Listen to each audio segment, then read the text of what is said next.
Hey guys, Abel here. Welcome back to another video. And in today's video, our topic is the best workout split. Should you arrange your workout in a body part split or upper lower or push-pull legs or full body fashion? Which one is the best? This is our topic today.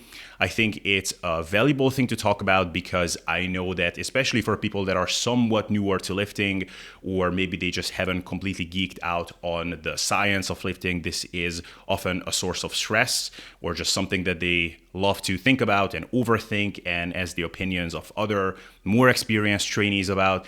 So I think it's good if we address this topic in a bit more depth. Now, just before someone tunes in and lets me know that Dr. Mike Israetel has done a video about this topic, I know I have seen the title of the video and the thumbnail, but I intentionally didn't watch the video because I actually planned on addressing this topic for a long time and I didn't want his video to influence my thinking, either by unintentionally copying him or actually by intentionally not addressing certain things because I don't want to seem like I'm copying him.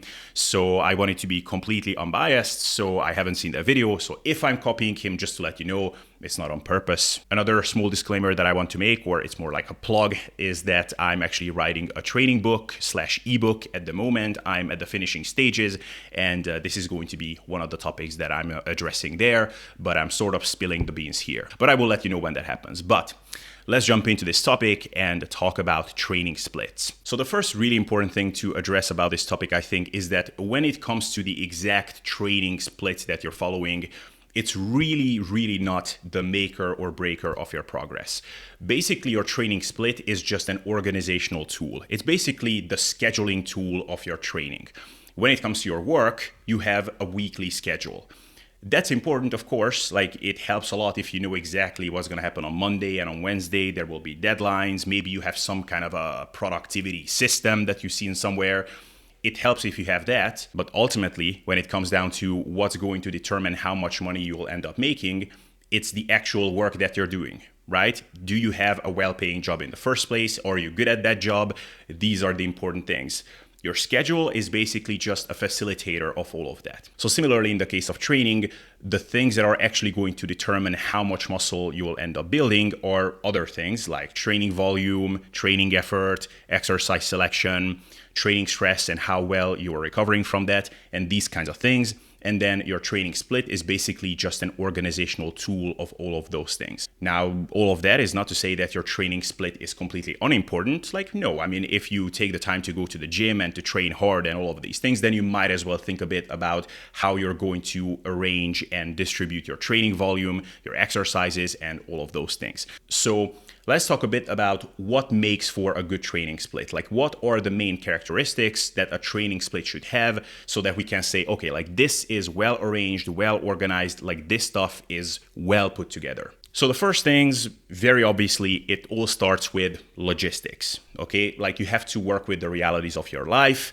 For example, silly example, but kind of just to point out what I mean, if you have 2 days to train during the week, then obviously you're not going to follow a 5-way body part split. Okay, so you can only work with what you actually can do. So whatever split you're following, it has to suit your life and your logistical makeup. Maybe, for example, the way your schedule works out and your logistics works out is that you will use 2 different gyms during the week for different workouts. So some days a week, you will have to travel somewhere, and where you're traveling, there is a really cool gym nearby, and you have like 2 hours of gap in the middle of the day where you can fit in a workout. So you will do, I don't know, like 2 workouts a week there, and then 3 workouts a week you will do at home in your home gym.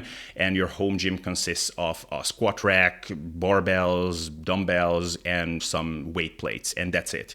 So obviously, if that's the case, then you will work with that, and it would make sense to put all your machine work and cable work and things like that on the day when you're using that commercial gym, because and so it would make sense if you arrange things in a way so that you would cram in all the machine work and cable work and things like that on the days when you're using that commercial gym. And then on the other days of the week, you will be working out at home and you will be using more kind of basic compound movements like squats, deadlift variations, barbell, bench presses, things like that. And there's obviously nothing magical about like a 3-2 setup where 3 days of the week you're doing compound lifts with barbells and 2 days of the week you're doing machine work and cable work.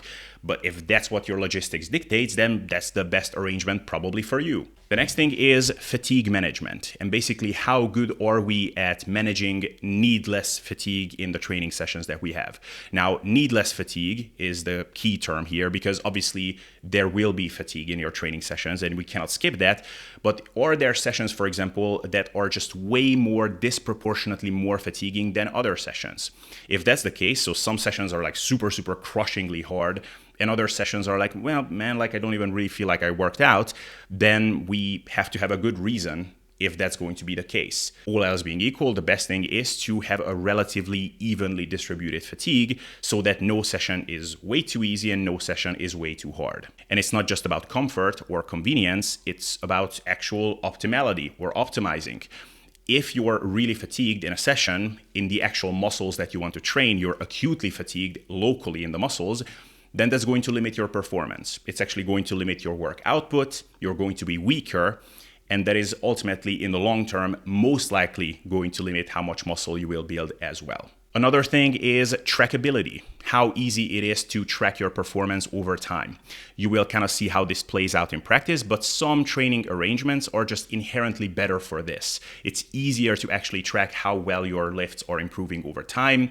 In some other instances, it's not so much the case, but if I elaborated more on this, then basically I would spoil the rest of the video. So actually, let's talk about the splits themselves. So on these factors, how do the bro split, the push-pull leg split, the upper-lower split, and the full body split compare? So let's start right away with the bro split, which is arguably the most famous and probably still the most popular split out there, at least in commercial gyms.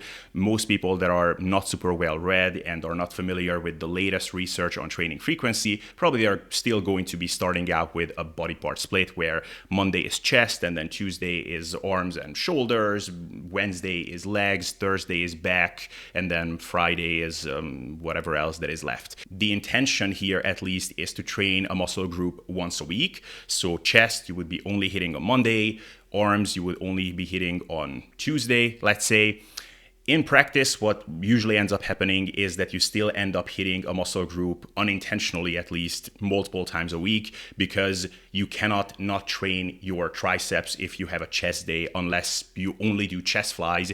You cannot not train your biceps if you have a back day unless you're only doing pullovers or something like that. Like there will be overlap in a lot of exercises, and so most muscle groups will be hit multiple times a week.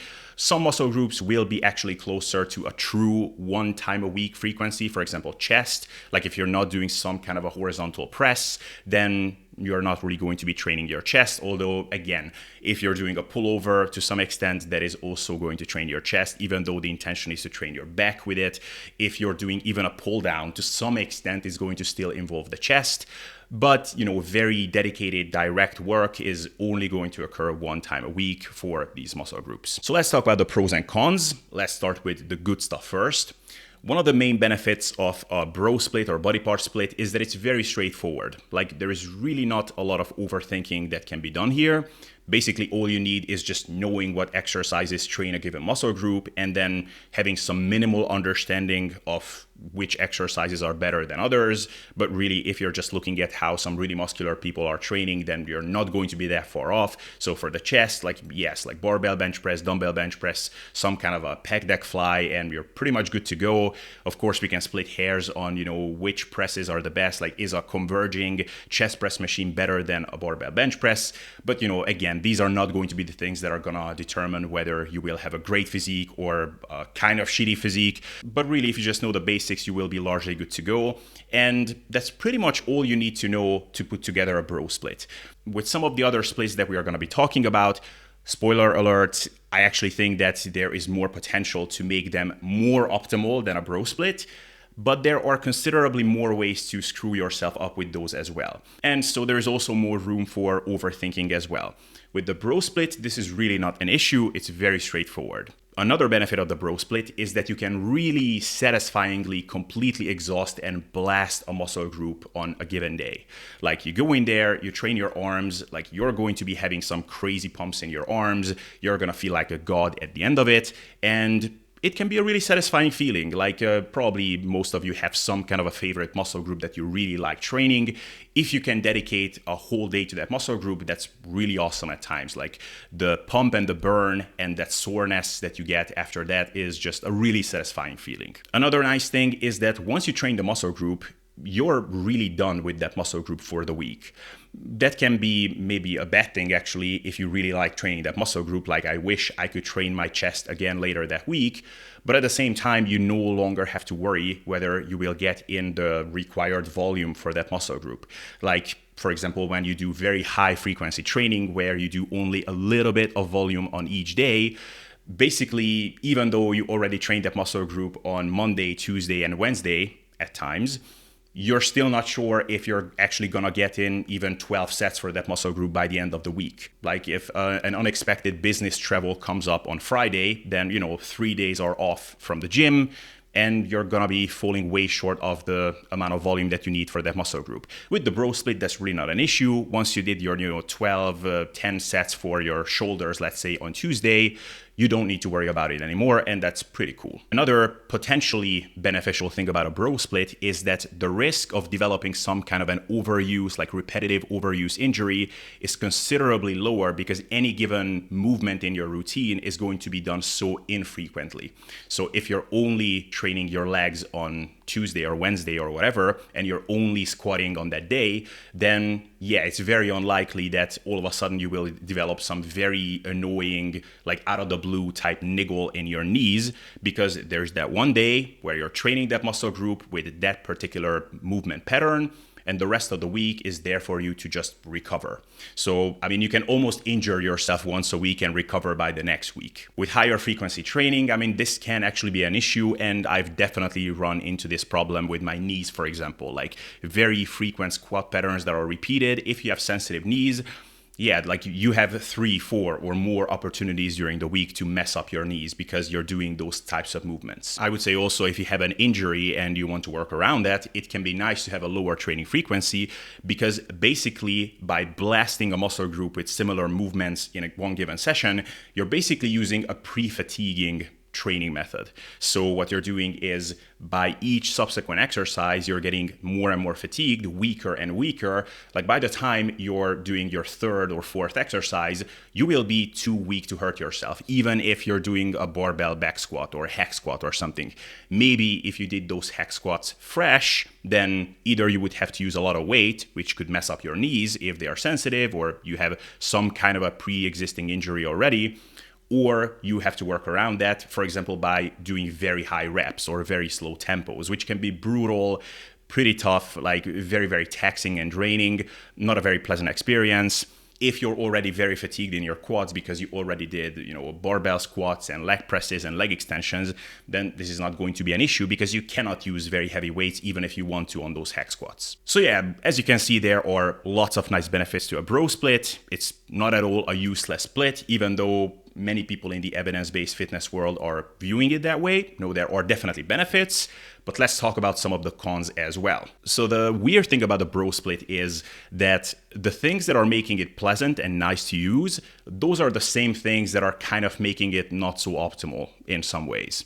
So for example, yes, it's very satisfying to really blast a muscle group in one session and get a crazy pump and that crazy, nice, satisfying soreness afterwards. But that is the same thing that is going to limit your performance by the end of the session so much that either you will have to use very, very light weights, which might actually be suboptimal because they are so light, or you can use heavier weights, but then you will only get like 3, 4 reps or something like that. So there is probably an intensity threshold, intensity as in percentage of your 1RM, that you don't want to go under in any given lift, any given exercise, if your goal is muscle building. So you don't want to go under 30% of your 1RM. And probably you also want to have at least 4 or 5 reps in any given set that you're doing to have enough, repetition volume or time under load, basically. That is important, that much volume you need to accumulate in any given set to make that set maximally effective, basically. We don't know this for sure, but there's a good chance that this is the case. In the case of a bro split, if you really fatigue yourself by the end of your session, this could be an issue. Like on some movements, you could actually fall below these kind of thresholds that I just mentioned. And in the long term, this could be an issue for muscle growth. And over the long term, I would actually expect the bro split to perform worse for this reason. A lot of people have built amazing physiques on the bro split, and I'm not saying that they would have built like monumentally better physiques if they didn't use a bro split, but something else. But I would say that probably a lot of those people have done more volume because they used a bro split than what would have been necessary otherwise, because they had to basically make up for that lowered training quality that they get by the end of their sessions. I would also say that maybe they could have reached their eventual physiques sooner if they didn't use a bro split. And most of this really comes down to just excessive acute fatigue in your sessions. A consequence of this is that a bro split is not very adaptable to higher or lower volumes. Like there is some indication, because of the reasons that I just mentioned, the excessive acute fatigue, that probably the maximal number of hard sets that you should do in any one session for a muscle group is about, 10-ish sets. Maybe it's 12, maybe it's only 8, but in that ballpark. If you do more than that, you can do it, of course, but there's a good chance that those additional sets are going to be incrementally more and more subpar in terms of their quality. So they just don't count as much as another set that you would just put on another session on another day when you're fresher. So basically a bro split could actually kind of confine you to like 10, 12 high quality sets. Beyond that, you're basically doing lower quality work. So essentially what this means is that a bro split is potentially not very adaptable to different training stages or different stages of your training journey. Like for a beginner, a bro split could be completely fine because you don't need that much volume. For an intermediate as well. But some people, when they reach the advanced stage, they might actually get to a point where they need 20 sets or more. It might not be as common as we think, but it definitely does happen. For those people, a bro split might just not be that viable because they could get better results if they just did more frequent training for any given muscle group, and so they would get higher quality sets, higher quality work. Another potential downside of the bro split, and once again, in some instances, this is a nice benefit, as I mentioned, but in other contexts, this can be a big downside, is that if you missed a training session, you basically missed the entire week's worth of training volume for that muscle group. And of course, like you can make up for that later. Like, I don't know, maybe normally you did legs on Tuesday. Now you missed that session, so instead you will do that on Saturday, whereas normally Saturday would have been a rest day. You can do this, but your chances of doing this are more limited this way. If you missed 2 sessions a week, now it's going to be much, much harder to make up for that. If it's 3, then it's even harder. Of course, making up for 3 days worth of missed sessions is always going to be hard no matter what kind of split you're following. But if your split is set up in a way so that it actually allows for more flexibility, because let's say you're following a full body setup, then it's much easier to kind of just fit exercises on different days. If you have a whole back day, then, throwing on top of that some, heavy leg work that you just missed is going to be much more challenging. So this is a big downside. Another logistical issue is that if you come to the gym, let's say it's a chest day, and one of the machines that you were about to use is taken, or let's say the bench press is taken, which actually can be a big issue in many gyms. I don't know where you folks live that are watching this video. In most gyms that I attend, commercial gyms, many times they will have only one spot for the bench press. If they have 2, that's above average. That's considered to be good. So if you arrive to the gym and let's say the first 2 exercises that you wanted to do, you can't do because the equipment is taken, that's really annoying because then you will have to move on to another lift, which maybe you put that third in order on purpose because it's just not so good of an exercise to track your progress with. Let's say it's a machine fly or something like that. So now you will have to do that or just sit around for like 10, 15 minutes and wait for the equipment. That's really annoying because you will basically mess up your ability to track your progress on that week. Like you do chest flies before you would do your bench presses or, some good chest press machine, you will be more acutely fatigued in that muscle. So, your performance is kind of out the window on that day. If you're using some kind of another split where you're not just training one muscle group in that session, then you can just move on to something else, an unrelated muscle group, not really impact your performance on the bench press, let's say. and the session is not messed up. So this is kind of an annoying downside, potential downside of the bro split as well. So yeah, let's give a score to the bro split on a couple of different factors. So simplicity, it's a 5 out of 5. So as I said, it's very straightforward. Feel good factor, 5 out of 5. Like I said, amazing pumps and really satisfying burning in the muscles and soreness and all of those good things. Workout output optimality. So how much is your performance optimized on a bro split on the lifts that you have in your routine? 1 out of 5. Like I said, it's not good on that front. Adaptability to high and low volumes, it's a 1 out of 5 again. As I said, it could be problematic if you need to do a high volume routine. And then logistical convenience, how much of an issue you will potentially have by running into these annoying problems logistically because of your split. It's a 1 out of 5. Again, if your bench press is taken, that's really annoying on a chest day. So things like this are not making it very convenient logistically. So the final score of the bro split is 13 points, which is kind of an unlucky number, which is very unfortunate. I wish at least it was like 12 or something like that. So the next routine we are going to evaluate is the push-pull legs routine. As the name suggests, you have a day where you're doing pushing exercises, then you have a day where you're doing pulling exercises, and then you have a legs day where you're doing bicep work. Just kidding. You're training your lower body, obviously.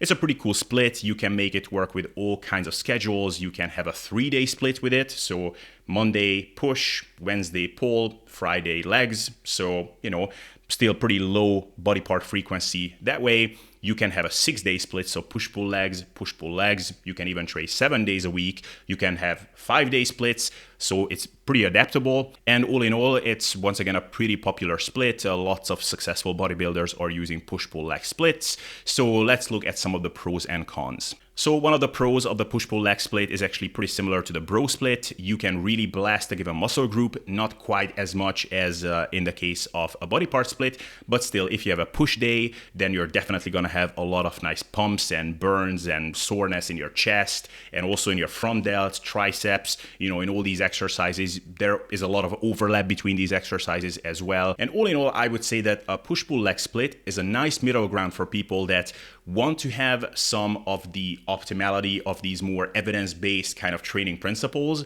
but still want to have that feel-good factor of a body part split, let's say. So you get to blast a given muscle group quite well still on a push-pull leg split, but you're still getting the benefit of a higher training frequency. Most typically, a given muscle group will be trained 2 days per week, at least directly. Some of the cons or potential downsides of a push-pull leg split, it's kind of the same thing as with the body part split, albeit to a much lesser extent. So if you're not setting it up well, then you could induce a lot of acute fatigue in certain muscle groups, and that could needlessly limit your performance by the end of the session, and that basically runs you into the same problems as what you would have on a body part split. Now, the difference here is that you can actually work around this much better than on a body part split. So for example, if you have a push day, if you screw things up and you put 3 chest exercises in a row and you don't rest long enough, especially between them, then that could get you into problems. And the third chest exercise could suffer quite a lot in terms of your performance. But if you're setting it up more smartly, then, let's say you do a chest exercise, then a side delt exercise, like some kind of a lateral raise, then you do a tricep exercise, then another chest exercise that doesn't use the triceps, let's say a chest fly, then another side delt exercise. You can arrange things in a way so that the limitation of your performance and the compromising of your performance and work output is minimized a lot more. So you can work around this a lot more, but it requires some extra thought. And, all else being equal, if you didn't just have these kind of quote-unquote push exercises in these sessions, then you would have an easier time working around this. And still, if you're working around this, probably it would still be a bit better from this perspective. And kind of the issue is the same potentially as what you would have on a body part split logistically. If you arrive to the gym on a push day and then, the bench press and then, the barbell where you would want to do overhead presses, those are taken by someone, then it's really annoying. You kind of have to wait around, because if you move on to the pec deck fly or to the, skull crusher or whatever, then again, it kind of messes up your exercise ordering and the trackability of your performance. So it's annoying. So these are some logistical issues which could potentially happen on a push-pull leg split as well. So let's give it a score. Again, I went through this much quicker than the body part split because most of the points I addressed already in the case of the body part split, and also many of the principles that I will want to emphasize here. So I just didn't need that much time here. But nevertheless, simplicity, it's a 4 out of 5, not a 5 out of 5 like in the case of the bro split. But it's still pretty simple to put together a push-pull leg split because you kind of know which the push exercises are. Feel good factor, 4 out of 5. Once again, you can blast the muscle group really nicely, just not as much as in the case of the bro split. Then work output optimality, it's a 2 out of 5, so it's definitely better than in the case of the bro split, but maybe I should have given it a higher score. It's a little bit harsh if I'm being really honest.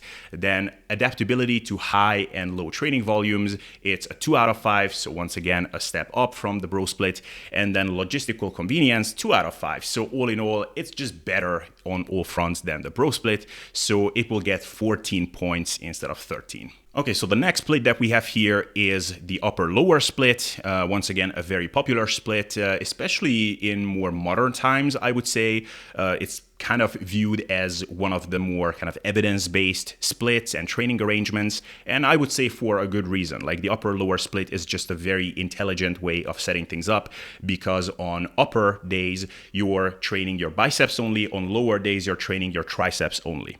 Just kidding. Obviously, it's upper body and then lower body. And basically, it's a big step up from the push-pull leg split and certainly from the bro split.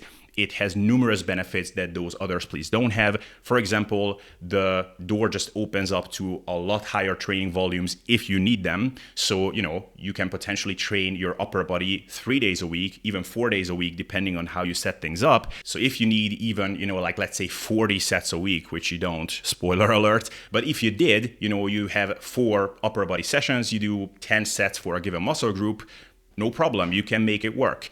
If you need, something more reasonable like 20 sets, absolutely no problem. 5 sets, 4 days a week. It's very easy to get that in. So an upper-lower split has a lot more adaptability. Also, a lot of these downsides that I mentioned, like, logistically running into the problem of your equipment being taken and your whole session being messed up because of that, it's very easy to work around it. Because let's say you come to the gym, you were going to do the bench press first, but it's taken, you just move on to the lat pull down. And that is going to limit your performance much less than another chest exercise would, or an overhead press would, even a lateral raise would, because, it still fatigues the side delts, which are to a small extent, but the side delts are involved in the case of the bench press as well. So much more adaptability and flexibility, and overall, just a lot better platform for really optimizing your work output and workout performance. So does the upper-lower split have any downsides? I would say there's only one that I can think of, and that's the existence or the presence of lower body days, which are just going to be very demanding compared to upper body days in most instances. A leg day, unless, I don't even know what you would have to do to not make it quite a bit more demanding than most upper body days in, a reasonably volumed routine, or a routine with a reasonable amount of volume per muscle group. If you have a deadlift variation and a squat variation within the same day, that is already going to induce a lot more fatigue than, most other arrangements that you could even think of for an upper body day. Training the lower body is just generally very demanding. These are big muscles, the quads and the hamstrings. Obviously, the calves, training that is not that demanding. But if you do, squats, deadlift variations, even leg extensions, it induces a lot of cardiovascular fatigue. You're breathing very heavy. By the end of those, you're going to be very drained. So yes, that is kind of a downside, and this is only the physiological side of things. Men especially often don't like training legs very much, so still you will have multiple days, or at least one day when it's only legs. It's, potentially not going to treat you very well mentally if you don't like leg days. That is really the only main thing that I can think of. The other one is a much more minor thing, or at least that's a much more manageable thing, and that is the fact that because you have so much more freedom, it also requires you to think more about things, and that is also giving you more of an opportunity to overthink things and to fall for a bit of paralysis by analysis. So that is kind of a downside, but I would say that's a more minor one. So let's give it a score. So simplicity, it's 3 out of 5. So it's quite a bit more complicated and quite a bit more ways to mess it up than a bro split or a push-pull leg split. Feel good factor, it's a 3 out of 5. You don't get to blast any given muscle group, not nearly as much as you would in the case of a bro split, let's say. Work output optimality, it's a 3 out of 5. So that's a big step up from a bro split, which only was a 1 out of 5 for a good reason, I would say. Adaptability to higher training volumes and lower ones as well, it's 4 out of 5. So it's very adaptable in that sense. 3-4 training sessions for a given muscle group, that's more than enough than what you need to make high volumes work. Logistical convenience, it's a 4 out of 5. Actually, I didn't touch on that much. No, I did. So yeah, it's pretty cool on that front. So it's a big improvement. It's 17.5 points. Holy shit, we are really talking business here. An upper lower split, I would say that if I had to give the workout split template to any given random person, like if aliens came down and the first question was, what type of a workout split should I use? I would say start with an upper lower split. That is basically like the workout split that is basically going to cover the largest range of people out there and is going to be quote unquote optimal for the most amount of people out there. And then lastly, let's talk about full body splits, or the way I like to call them, hybrid splits, because a full body split, in my view, doesn't necessarily have to mean that you're training every single muscle group in every single session that you have, although technically that would be the correct way to think about it. So let's call it hybrid splits. It basically just means not having any limitation of what you can train in what training sessions. So just because you're training your biceps, it doesn't mean that you cannot also train your calves or your glutes or what have you. So what do we think of these splits? Well, it basically is free from all of those annoying limitations that a bro split would have, or a push-pull leg split would have, and even an upper-lower split would have. So in my view, it's just a slight upgrade on all of these things. Now, it doesn't mean that it doesn't have any cons. It certainly does. But purely from a work output optimization and a logistical convenience point of view, I would say that the hybrid split or full body split is beating all of these. So what was the biggest issue with a bro split and a push-pull leg split? Is that you're potentially inducing a lot of acute fatigue in the muscles that you train by the end of your sessions. This doesn't have to be the case with a full body split, let's say, or a hybrid split. Because if you're training, your quads, your hamstrings, your lats, your chest, and your side delts in the same session, like these are basically all muscle groups that are not completely unrelated, but the acute fatigue that is overlapping is much less than in the case of a bro split. So let's say that in a given session, your chest exercise is the last one. Well, in the case of a push-pull leg split, that could already be problematic, because even if you're rotating exercises pretty well, the last exercise is still going to suffer from quite a bit of acute fatigue. Like even if you just did like an overhead press and only one chest exercise before that, your chest is not going to be completely fresh. So the performance is going to be limited, which is not only problematic because your actual work output is less, but also because it's hard to track your performance. Like, okay, so did I not get better in my chest now? Or did this exercise actually not get better, or my performance is just masked because I did something else before that? Now, this is not going to be an issue necessarily because you didn't do anything for your chest on that day before that. So your chest, as far as that is concerned, is ready to rock and roll. A hybrid split is also very highly adaptable in many ways. The training frequency that you're going to be using, it's basically infinite as far as your possibilities are concerned. You could train twice a week, but you could also train, 7 days a week for a given muscle group. Like if you train your chest 7 days a week, that's totally viable if you want to do that. And so for that reason, also the amount of training volume that you can cram in is also infinite, basically. Like if you're doing 7 sessions for a muscle group, which you could do if you wanted, I did that in the past and it totally works. I mean, you can fit in some ridiculously high training volumes. The highest I've gone is around 50 sets. It was 49 sets actually. It's quite brutal, but it is quite doable actually if you're doing a full body split or hybrid split. It would definitely not be doable with a bro split. Logistically, it can be highly convenient because once again, you arrive to the gym And let's say you wanted to do a bench press. Okay, the bench press spot is taken. So you would move on to a lat pull down because that's an unrelated muscle group.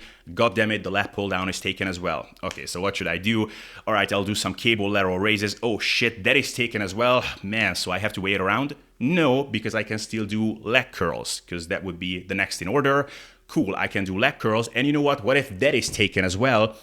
Actually, that's not a huge issue either, because with this kind of a split, you have a lot more room to actually mess with the ordering of not just the exercises within one session, but also within multiple sessions. So let's say today you weren't going to do leg extensions, you were going to do, I don't know, like hex squats, but goddammit, that is taken today as well. So I'm just going to do the leg extensions today. I'm gonna put the hex squats for tomorrow. It's not ideal. Like ideally, you would have pretty good consistency with your exercise ordering and the ordering of your sessions and what you're doing in what session. But it's not the end of the world if you make switches like this. In the case of a bro split, I mean, God damn it, if you were to switch up the order of your shoulder day and your leg day, I mean, that could be a huge deal, because if you put the leg day before your back day, let's say, then, you know, your back day could be destroyed because you are going to do deadlifts on that day or something like that. So you have a lot more room for things like this, and this makes a full body split or hybrid split just highly, highly adaptable and highly, highly flexible. And to be honest, this is the reason why I always end up gravitating back to a hybrid split or full body split. Multiple times over the course of this past year, for example, I made the decision that I'm going to do a push-pull leg split or an upper-lower just because I wanted to do something different. I've been doing these full-body splits for so long that I was like, okay, I just want to do something different. Like, what if I would really enjoy those?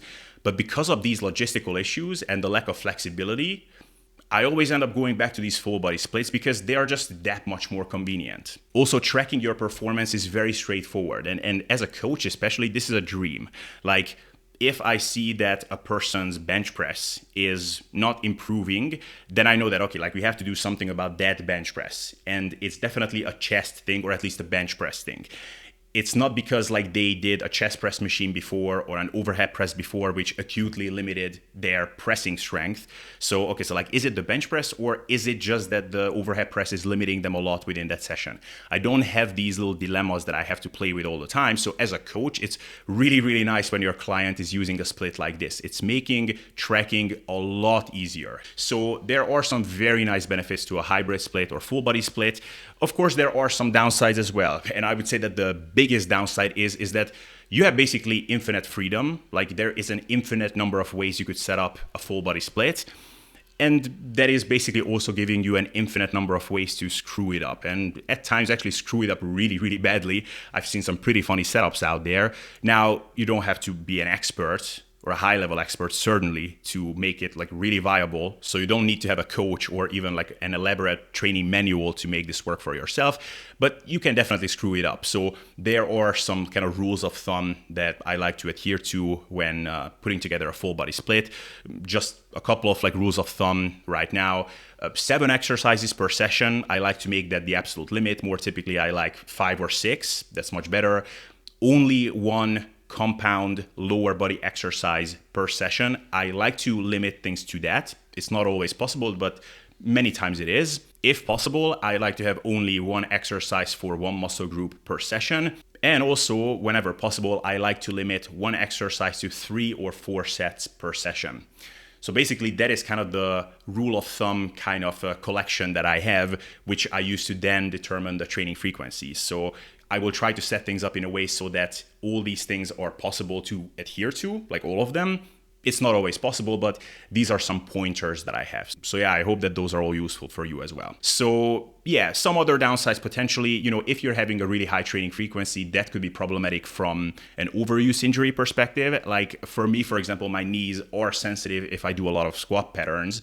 It wasn't an issue when I was a bit weaker. I couldn't use such heavy weights, or maybe I was just younger and my knees were just not so fucked up yet. But yeah, very frequent, knee flexion and extension that I have with these squat patterns.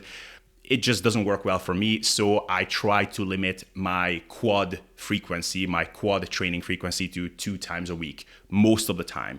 If I go up to like 3, 4, 5, most often my knees are getting incrementally more pissed off, and I can work around it, but to be honest, it's just simpler for me to have only 2 quad days per week. So, it could be an issue for you. It might be a different area of your body, like your shoulders or elbows or what have you. So there are these potential downsides that you have to think of as well. Not always the case, but certainly an issue that you wouldn't run into with, a body part split, let's say. So yeah, let's give a final score to these full body or hybrid splits. So simplicity is a 2 out of 5. So that's a big drop from the bro split, which was a 5 out of 5. Feel good factor, 2 out of 5 once again. There's definitely one downside of these full body splits is that you cannot really blast a given muscle group in one session. Otherwise, it wouldn't really be a hybrid split or a full body split. The work output optimality is a perfect 5 out of 5. And, if you're after maximal muscle growth, I think that should weigh a bit more to you than the feel good factor or the simplicity. Adaptability to high and low training volumes, it's a 5 out of 5. There's nothing more adaptable than this, I would say, unless you have like multiple daily sessions. Logistical convenience, it's a 5 out of 5. So these are some really nice benefits. So all in all, it will have 19 points. So the bro split had 13, push-pull legs had 14, upper-lower 17.5, and this one has 19. So, the upgrade from an upper-lower split to this is not that big. And I think that is exactly how we should look at this. So it's not the case that if you're following this, then you're going to have an amazing physique. And then if you're following an upper lower, then you will have an okay physique. And then if you follow a bro split, you will have a shit physique. No, like probably you're going to end up having the physique that you meant to have, no matter which one of these you're following. One of them might get you there a bit faster, and one of them might make you use your time more efficiently. Like I think some people, for example, who use bro splits are doing really high volumes, and it's kind of a self-reinforcing thing because they say, okay, like unless I do like 25 sets for my chest is not improving. Well, but it actually could be that you wouldn't need 25 sets if your sets were higher quality because you trained your chest a bit more frequently. Then maybe you would need, I don't know how many sets, but not 25. So, these are kind of the consequences, I think, of using a less than optimal split. But I would say that between a push-pull legs split and a full body split, we are already kind of splitting hairs as far as which one is better. And then between an upper-lower split and a full body split, we are like really, really splitting hairs. Like we are not even splitting hairs, we are splitting like the hairs on your arms only. So, it's not going to be the maker or breaker of your progress really. And I really mean that. It might just make for more time efficient or more convenient, less headachy progress. And what I always want to emphasize to people, and this is just a really important mindset shift that I think any ambitious trainee has to go through at one point, or any trainee that not only wants to build muscle, but also likes to use their brains have to go through, is that it's important to get out of the split mentality at a certain point. Like this is an organizational tool. So these terms like upper, lower, and push-pull legs and bro split, these are just arbitrary terms. What matters is not the split itself or who used what kind of split in the past. It's about managing your training stress, training fatigue, and arranging your training volume in a way so that the needless fatigue is minimized. And in general, the stimulus and the fatigue that you're getting from your training is at an appropriate, proportion to one another. If you can accomplish this with, the hell I know, with a bro split, then that's all good. I think at a certain point, that's not going to be possible for most people. I think at a certain point, at least you will need something like a push-pull leg split. But let's not even say that. You will need to train a muscle group at least, twice a week directly to really optimize things more. And at a certain point, you might benefit from a higher frequency, which in most cases will make for something like a full body split or at least a hybrid split.